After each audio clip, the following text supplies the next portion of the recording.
The story is often told in movies or some of the shows that we watch, and sometimes it unfolds right before our eyes in real life. This idea of how events are initially seen as something tragic or puzzling, and then ultimately at the end of the story, they serve for this greater good in a way that we didn't see coming. We know the mature way of looking at difficulties is this kind of glass is half full mindset. We know this, but are we convinced of this before something difficult happens, or do we need to learn this lesson on repeat?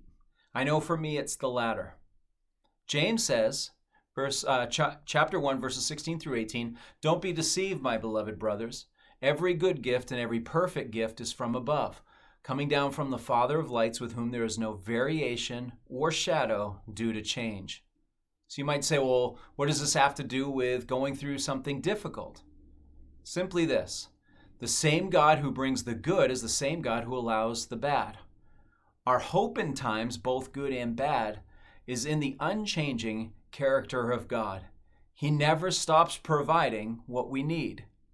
James goes so far to say that his gifts are both good and perfect.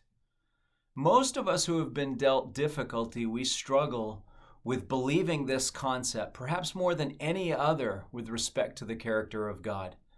If he can do anything, then why would he allow fill in the blank?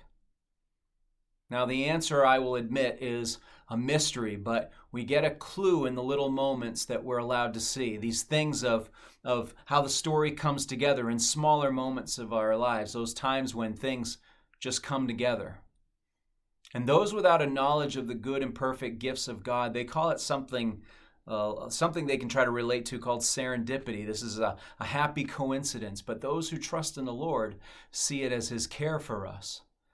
And the more we get intimate with the unchanging character of God, the more we trust his provision for us, and then we relax just a little bit more when trouble comes our way. We'll never be perfect at it. We will get worked up and anxious from time to time, but those times lessen the more we trust the character of God, his unchanging ways.